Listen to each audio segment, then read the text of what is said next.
राधे राधे, जय माता दी। आप सभी को धनतेरस की बहुत बहुत शुभकामनाएं। धनतेरस के दिन से ही दीपावली के पर्व की शुरुआत हो जाती है और इस दिन पूजा कैसे की जाती है इसकी बहुत ही आसान विधि मैं आज आपके साथ शेयर कर रही हूँ, तो वीडियो को आप पूरा ध्यान से देखिएगा। धनतेरस की पूजा प्रदोष काल के समय की जाती है, तो शाम के समय आप चौकी सजाएं और उसके ऊपर लाल या पीला वस्त्र बिछा लें। इसके अलावा माँ लक्ष्मी जी, सरस्वती माता, कुबेर देवता और धन्वंतरी भगवान का पूजन इस दिन किया जाता है। नई नई वस्तुओं की खरीदारी की जाती है, झाड़ू खरीदकर झाड़ू का पूजन किया जाता है। तो जो भी सामग्री आप आज के दिन खरीद कर लाए हैं उसे भी आप गंगा जल का छींटा देकर शुद्ध करके पूजा सामग्री के साथ ही रखें। तो सबसे पहले हम चौकी सजाकर थोड़े से अक्षत का आसन देकर कुबेर देवता को, फिर गणेश भगवान को और माँ लक्ष्मी जी की प्रतिमा को विराजित करेंगे। अगर आपके पास श्री यंत्र हो, धन वर्षा यंत्र हो या कुबेर यंत्र हो तो उसकी स्थापना भी आप चौकी पर कर सकते हैं।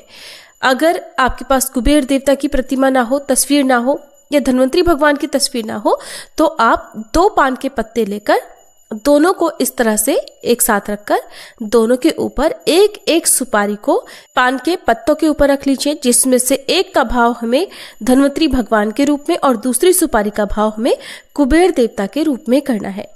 तो पान के पत्तों पर सुपारी स्थापित करने के बाद फिर हमें आगे की पूजा करनी है। अब हमने सभी देवी देवताओं को विराजित कर लिया है जिनकी पूजा हम धनतेरस के दिन करते हैं। विराजित करने के बाद सभी देवी देवताओं को प्रणाम करके हम गंगा जल का छींटा देकर सबसे पहले गणेश भगवान, माँ लक्ष्मी जी, कुबेर देवता, धन्वंतरी भगवान या जो भी आपने देवी देवता या श्री यंत्र आदि चौकी पर विराजित करे हैं सबकी गंगा जल से शुद्धि कर लेंगे, गंगा जल से स्नान करा लेंगे। फिर एक दीपक रखकर जलाएंगे। अगर आपके पास कुबेर दीपक हो ना तो घी का दीपक इस दिन कुबेर देवता के नाम से जलाया जाता है। कुबेर दीपक आप जलाएं, रात भर जलता रहने दें। आप सबसे पहले गणेश भगवान को वस्त्र रूपी कलावा, फिर माँ लक्ष्मी जी को, कुबेर देवता को, धन्वंतरी भगवान को हम इस तरह से वस्त्र रूपी कलावा अर्पित करेंगे। जो पान के पत्तों पर आपने धन्वंतरी भगवान और कुबेर देवता स्थापित किए हुए हैं सुपारी रखकर, उनको भी हम इसी प्रकार से कलावा अर्पित करेंगे।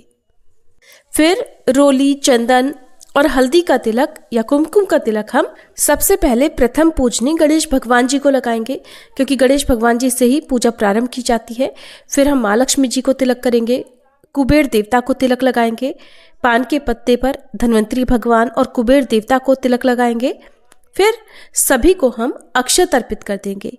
थोड़े से अक्षत इस तरह से लेकर आप सभी देवी देवताओं को समर्पित कर दें। अब धनतेरस के दिन आपने जो भी चीजें खरीदी हैं, चाहे वो ज्वेलरी हो, सोने चांदी के आभूषण हो, सिक्के हो या बर्तन आदि हो, तो उन्हें भी आप इस दिन चौकी पर रखकर पूजा करते हैं। सोना चांदी ना खरीद पाए तो धनतेरस के दिन कम से कम मिट्टी के दिए तो आपको जरूर खरीदने चाहिए। इसके बाद हम सभी देवी देवताओं को पुष्प अर्पित करेंगे। पुष्प अर्पित करने के बाद, क्योंकि धनतेरस के दिन धन्वंतरी भगवान की पूजा की जाती है जो कि आयुर्वेद के देवता माने जाते हैं और जिनकी पूजा करने से, जिनकी कृपा से स्वस्थ और निरोगी रहने का आशीर्वाद प्राप्त होता है, तो हम आज के दिन पूजा में धन्वंतरी भगवान को धनिया और इसके अलावा जो भी जड़ी बूटियां मिल जाएं आपको वो अर्पित करें। जैसे कि मैंने आपको पूजन सामग्री की वीडियो में भी बताया था। तो हम यहाँ पर धन्वंतरी भगवान जी को स्पर्श कराकर लौंग का जोड़ा, हरी इलायची, तुलसी के पत्ते या जो भी सामग्री आपके पास है धन्वंतरी भगवान को अर्पित करने के लिए, वो आपको धन्वंतरी भगवान को स्पर्श कराकर चौकी पर ही रख देनी है। तो साबुत हल्दी की गांठ ना मिले तो पाउडर भी आप अर्पित कर सकते हैं हल्दी का, और कड़ी पत्ता, एलोवेरा के पत्ते, पपीते के पत्ते, गिलोय के पत्ते या फिर आंवला और आंवले के पत्ते भी धन्वंतरी भगवान को अर्पित कर सकते हैं। जो भी सामग्री आयुर्वेद में आती है उनको आप इस दिन अर्पित कर सकते हैं। और फिर धनतेरस के दिन हम खील बताशे भी सभी को अर्पित करेंगे। गणेश भगवान को, लक्ष्मी माता को, कुबेर देवता को, धन्वंतरी भगवान को, सभी के ऊपर हम थोड़े थोड़े से खीलों की वर्षा भी कर देंगे। फिर धनतेरस की आप कथा की पुस्तक हो तो कथा पढ़ लें या सुन लें, और या फिर मोबाइल के माध्यम से कथा सुन सकते हैं। फिर हम भोग लगाएंगे। भोग आप घर की बनी मिठाइयों का, और जैसे बेसन या बूंदी के लड्डू या मावे के लड्डू अगर हो सके तो घर पर बनाकर आप भोग लगाएं और भोग में शुद्धता का ध्यान अवश्य रखें। मिठाई के अलावा आप इस मौसम में जो भी फल मिलते हो, जैसे कि सिंघाड़े, मौसमी और सेब, केला या जो भी फल आपको मिल जाते हो वो आप अर्पित करें।